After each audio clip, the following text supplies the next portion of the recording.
വളരെ പ്രധാനപ്പെട്ട ഒരു വാർത്തയിലേക്കാണ് ഇനി നമ്മൾ പോകുന്നത്. Report breaking. ഇഡി ഉദ്യോഗസ്ഥൻ പ്രതിയായ കൈക്കൂലി കേസിൽ വിജിലൻസ് നിലപാട് കടുപ്പിക്കുന്നു. പരാതിക്കാരനെതിരായ ഇഡി കേസിന്റെ വിശദാംശങ്ങൾ ആവശ്യപ്പെട്ട് വീണ്ടും കത്തയച്ചു.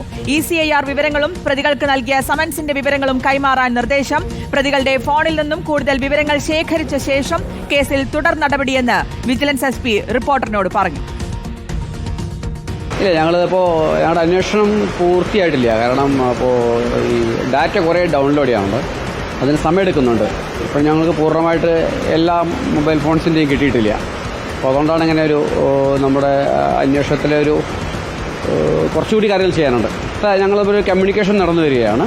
കമ്മ്യൂണിക്കേഷൻ്റെ മുഴുവൻ പൂർണ്ണമായിട്ടില്ല. അതിപ്പോൾ ശരിക്ക് ഡാറ്റ നല്ല വോളിയുണ്ട്. അപ്പോൾ അത് നടന്നു വരികയാണ്. അപ്പോൾ അത് കിട്ടി ഞങ്ങൾക്ക് അനാലിസിസ് നടത്തിയ ശേഷമേ എന്തെങ്കിലും തീരുമാനത്തിലെത്താൻ കഴിയുള്ളൂ. SS ശരനുണ്ട് വിശദാംശങ്ങൾ നൽകാൻ. SS ശരൺ, ഇപ്പോൾ വിജിലൻസ് SP പറഞ്ഞ പോലെ തന്നെ കുറച്ച് കാര്യങ്ങൾ കൂടി ചെയ്യാനുണ്ട്. അതിൽ നിർണായകമായ നീക്കത്തിലേക്ക് അല്ലെങ്കിൽ വിജിലൻസ് കൂടുതൽ കടുപ്പിക്കുന്നു കാര്യങ്ങൾ എന്ന് തന്നെയാണ് മനസ്സിലാക്കുന്നത്. അതായത് ECIRന്റെ വിവരങ്ങൾ അടക്കം കൂടുതൽ വിവരങ്ങൾ കൈമാറാനുള്ള നിർദ്ദേശം, എന്തൊക്കെ കാര്യങ്ങൾ കൈമാറണമെന്നാണ് വ്യക്തമാക്കിയിട്ടുള്ളത്. ഒപ്പം ഇതിലിപ്പോൾ എങ്ങനെയായിരിക്കും തുടർ നടപടി തീരുമാനിച്ചിരിക്കുന്നത്?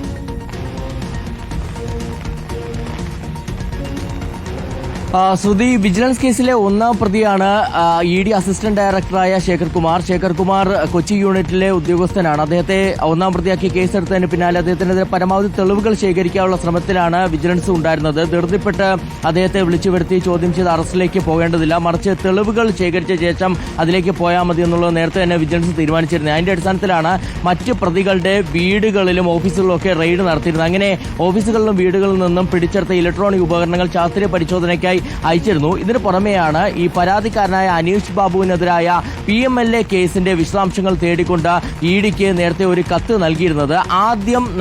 വിജിലൻസ് ആദ്യം നൽകിയ കത്തിൽ കൃത്യമായൊരു മറുപടി EDയുടെ ഭാഗത്തു നിന്ന് ഉണ്ടായിരുന്നില്ല. നമ്മൾ മനസ്സിലാക്കുന്നത് സാധാരണഗതിയിൽ EDക്ക് തന്നെ അതിൽ ചില തടസ്സങ്ങൾ ഉണ്ടെന്നുള്ളതാണ്. അവർ പലപ്പോഴും പറഞ്ഞിട്ടുള്ളത് ഇത്തരത്തിൽ ഒരു അന്വേഷണ ഏജൻസി അന്വേഷണത്തിന്റെ ഭാഗമായി ശേഖരിക്കുന്ന കാര്യങ്ങളും തന്നെ മറ്റൊരു ഏജൻസിക്ക് നൽകാൻ കഴിയില്ല നിലപാട് നേരത്തെയുള്ള കേസുകളൊക്കെ തന്നെ അവർ സ്വീകരിച്ചു. അത്തരത്തിലൊരു നിലപാടാണ് അവർ സ്വീകരിച്ചതെന്നുള്ള കാര്യത്തിൽ വ്യക്തതയില്ല. പക്ഷേ വിജിലൻസ് പറയുന്നത് കൃത്യമായിട്ടുള്ള മറുപടി EDയുടെ ഭാഗത്തു നിന്ന് ഉണ്ടായില്ല എന്നുള്ളതാണ്. അതിന്റെ അടിസ്ഥാനത്തിലാണ് ഇപ്പോൾ രണ്ടാമത്തെ കത്ത് കൂടി EDക്ക് നൽകിയിരിക്കുന്നത്. അതിൽ സ്പെസിഫൈ ആയിട്ട് തന്നെ കാര്യങ്ങൾ പറയുന്നുണ്ട്. അതായത് ECIR രജിസ്റ്റർ ചെയ്തതിന്റെ ഡീറ്റെയിൽസ്, ഇതോടൊപ്പം തന്നെ പ്രതികൾക്ക് അയച്ച സമൻസ് അടക്കമുള്ള വിവരങ്ങൾ കൈമാറണമെന്നുള്ളതാണ് വിജിലൻസിന്റെ ആവശ്യം. വിജിലൻസിന്റെ ആവശ്യത്തോട് ഇനി ED എങ്ങനെ പ്രതികരിക്കുമെന്നുള്ളത് പ്രധാനപ്പെട്ട കാര്യമാണ്. ഇതോടൊപ്പം തന്നെയാണ് വിജിലൻസ് SP ആയ S ശശിധരന്റെ പ്രതികരണവും നമ്മൾ കേട്ടത്. അദ്ദേഹം പ്രധാനമായി പറയുന്നത് ഈ മൊബൈൽ ഫോണുകൾ, അതായത് പ്രതികളുടെ മൊബൈൽ ഫോണുകൾ നേരത്തെ തന്നെ കസ്റ്റഡിയിൽ എടുത്തിരുന്നതാണ്. അതിൽ നിന്ന് കൂടുതൽ വിവരങ്ങൾ ശേഖരിച്ചുകൊണ്ടിരിക്കുകയാണ്. ആ വിവരശേഖരണം പൂർത്തിയാകുന്ന മുറയ്ക്കായിരിക്കും തുടർ നടപടികളിലേക്ക് കടക്കുക എന്നുള്ളതാണ്. എന്തായാലും വലിയ രീതിയിലുള്ള അന്വേഷണം വിജിലൻസിന്റെ ഭാഗത്തു നിന്ന് നേരത്തെ തന്നെ ആരംഭിച്ചിരുന്നതാണ്. അതിപ്പോഴും തുടരുകയാണ്. ഇതിനിടയിലാണ് ഇപ്പോൾ വീണ്ടും ഒരു കത്ത് കൂടി EDക്ക് വിജിലൻസ് നൽകിയിരിക്കുന്നത്. എന്തായാലും ഇതിൽ കൃത്യമായി തന്നെ പറയുന്നുണ്ട് എന്തൊക്കെ വിവരങ്ങളാണ് വേണ്ടതെന്ന് പറഞ്ഞുകൊണ്ടുള്ളൊരു കത്താണ് ഇപ്പോൾ EDക്ക് നൽകിയിരിക്കുന്നത്. ഓക്കെ, ശരൺ തുടരുക. വിജിലൻസ് SP റിപ്പോർട്ടറിനോട് പറഞ്ഞ കാര്യം, ആ പ്രതികരണം നമുക്ക് ഒരിക്കൽ കൂടി കേൾക്കാം. ഇല്ല, ഞങ്ങളുടെ അന്വേഷണം പൂർത്തിയായിട്ടില്ല. കാരണം ഈ ഡാറ്റ കുറേ ഡൗൺലോഡ് ചെയ്യാനുണ്ട്, അതിന് സമയമെടുക്കുന്നുണ്ട്. ഇപ്പോൾ ഞങ്ങൾക്ക് പൂർണ്ണമായിട്ട് എല്ലാ മൊബൈൽ ഫോൺസിൻ്റെയും കിട്ടിയിട്ടില്ല. അപ്പോൾ അതുകൊണ്ടാണ് ഇങ്ങനെ നമ്മുടെ അന്വേഷണത്തിലെ കുറച്ചുകൂടി കാര്യങ്ങൾ ചെയ്യാനുണ്ട്. ഞങ്ങളൊരു കമ്മ്യൂണിക്കേഷൻ നടന്നു വരികയാണ്. കമ്മ്യൂണിക്കേഷൻ്റെ മുഴുവൻ പൂർണ്ണമായിട്ടില്ല. അതിപ്പോൾ ശരിക്ക് ഡാറ്റ നല്ല വോളിയുണ്ട്. അപ്പോൾ അത് നടന്നു വരികയാണ്. അപ്പോൾ അത് കിട്ടി ഞങ്ങൾക്ക് അനാലിസിസ് നടത്തിയ ശേഷമേ എന്തെങ്കിലും തീരുമാനത്തിലെത്താൻ കഴിയുള്ളൂ. ശരൺ, ഇപ്പോൾ ഈ വിഷയത്തിൽ EDയും അന്വേഷണം തുടങ്ങിയിട്ടുണ്ടെന്ന് നമുക്ക് ഇന്നലെ വിവരം ലഭിച്ചിരുന്നു. അപ്പോഴാണ് വിജിലൻസും കൂടുതൽ ശക്തമായ നടപടിയിലേക്ക് കടക്കുകയാണ്. അപ്പോൾ മൊത്തത്തിൽ പ്രതികൾ കുടുങ്ങിയെന്ന് തന്നെ പറയാമല്ലേ?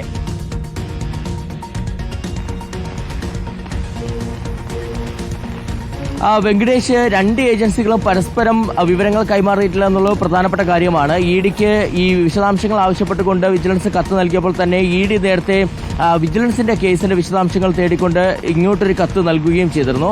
അതിന് വിജിലൻസ് മറുപടി നൽകിയിട്ടില്ല, അല്ലെങ്കിൽ വിവരങ്ങൾ കൈമാറിയിട്ടില്ല എന്നുള്ളതാണ് ഈ ഘട്ടത്തിൽ നമുക്ക് മനസ്സിലാക്കാൻ കഴിയുന്നത്. എന്തായാലും ഏറ്റവും പ്രധാനപ്പെട്ട കാര്യം വെങ്കടേഷ് സൂചിപ്പിച്ചതുപോലെ തന്നെ എൻഫോഴ്സ്മെന്റ് ഡയറക്ടറേറ്റിന്റെ ആഭ്യന്തര അന്വേഷണവും നടക്കുന്നുണ്ടെന്നുള്ളതാണ്. കാരണം അതീവ ഗൗരവതരമായിട്ടുള്ള ആരോപണം അല്ലെങ്കിൽ പരാതിയാണ് ആരോപണങ്ങളാണ് ഈ ED അസിസ്റ്റന്റ് ഡയറക്ടറായ ശേഖർ കുമാറിനെതിരെ ഉയർന്നിരിക്കുന്നത്. പ്രത്യേകിച്ച് EDയുടെ പേരിൽ ഏജന്റുമാർ ഇറങ്ങിയിരിക്കുന്നു. അങ്ങനെ ഏജന്റുമാർ ഈ കേസുകൾ ഒതുക്കി തീർക്കാനുള്ള ശ്രമങ്ങൾ നടത്തിയിരിക്കുന്നു. അങ്ങനെ പണം വാങ്ങുന്നതിനിടയിലാണ്, കൈക്കൂലി വാങ്ങുന്നതിനിടയിലാണ് വിജിലൻസിന് പിടിയിലാവുകയും ചെയ്തിരിക്കുന്നത്. അപ്പോൾ കൊച്ചി യൂണിറ്റ്, അതായത് EDയുടെ കൊച്ചി യൂണിറ്റിലെ ഒരു ഉദ്യോഗസ്ഥനെ ചുറ്റിപ്പറ്റി മാത്രമല്ല മറ്റ് പല ഉദ്യോഗസ്ഥർക്കെതിരെയും ആരോപണങ്ങൾ ഉയർന്ന സാഹചര്യത്തിലാണ് ED ആഭ്യന്തര അന്വേഷണം പ്രഖ്യാപിച്ചിരുന്നത്. കഴിഞ്ഞ ദിവസം ഇന്നലെ ഏറ്റവും പ്രധാനപ്പെട്ട വിവരം പുറത്തുവരികയും ചെയ്തിരുന്നു. ഹൈക്കോടതിയിൽ പരാതിക്കാരനായ അനീഷ് ബാബുവിന്റെ മുൻകൂർ ജാമ്യാപേക്ഷ പരിഗണിക്കുമ്പോൾ ED പറഞ്ഞത് സംബന്ധിച്ച് വിശദമായ അന്വേഷണത്തിലേക്ക് ഡൽഹി യൂണിറ്റ് കടന്നിട്ടുണ്ടെന്നുള്ളതാണ്. പ്രത്യേകിച്ച് അവിടെ സ്പെഷ്യൽ ടാസ്ക് ഫോഴ്സ് ആണ് ഇത് സംബന്ധിച്ച് കാര്യങ്ങൾ അന്വേഷിക്കുന്നത്. പരാതിക്കാരനായ അനീഷ് ബാബുവിനോട് ഇന്ന് ഡൽഹി ഓഫീസിൽ ഇതുമായി ബന്ധപ്പെട്ട് ഹാജരാകാൻ ആവശ്യപ്പെടുകയും ചെയ്തിട്ടുണ്ട്. എന്തായാലും EDയും അത് സംബന്ധിച്ച് വിശദമായ പരിശോധനയിലേക്ക് കടന്നിരിക്കുകയാണ്. ഇതോടൊപ്പം തന്നെ മറ്റൊരു പ്രധാനപ്പെട്ട കാര്യം പറയാനുള്ളത് മുൻകൂർ ജാമ്യാപേക്ഷയാണ്. അതായത് നേരത്തെ ഇത്തരത്തിൽ അറസ്റ്റിലേക്ക് വിജിലൻസ് നീങ്ങുന്നു, അല്ലെങ്കിൽ ചോദ്യം ചെയ്യലിലേക്ക് വിജിലൻസ് നീങ്ങുന്നു എന്നുള്ള ഒരു മുന്നറിയിപ്പ് ലഭിച്ചതിന്റെ അടിസ്ഥാനത്തിൽ കൂടിയാകണം ED ഉദ്യോഗസ്ഥനായ ശേഖർ കുമാർ മുൻകൂർ ജാമ്യാപേക്ഷയുമായി ഹൈക്കോടതിയെ സമീപിച്ചിരുന്നു. അത് ഇപ്പോഴും ഹൈക്കോടതി പരിഗണനയിലാണ്, തിങ്കളാഴ്ച പരിഗണിക്കാനിരിക്കുകയാണ്. ഇതിനിടയിലാണ് ഇപ്പോൾ ഈ കേസിന്റെ വിശദാംശങ്ങൾ, അതായത് ED രജിസ്റ്റർ ചെയ്ത ECIR അടക്കമുള്ള വിശദാംശങ്ങൾ തേടിക്കൊണ്ടുള്ള രണ്ടാമത്തെ കത്ത് കൂടി വിജിലൻസ് നൽകിയിരിക്കുന്നത്. ഓക്കെ, SS ശരണാണ് വിശദാംശങ്ങൾ നൽകുന്നത്. അതായത് ED ഉദ്യോഗസ്ഥൻ പ്രതിയായ കൈക്കൂലി കേസിലാണ് വിജിലൻസ് നിലപാട് കടുപ്പിക്കുന്നു എന്നുള്ളതാണ്. ഇത് പരാതിക്കാരനെതിരായ ED കേസിന്റെ വിശദാംശങ്ങൾ ആവശ്യപ്പെട്ടാണ് ഇപ്പോൾ വീണ്ടും കത്തയച്ചിരിക്കുന്നത്.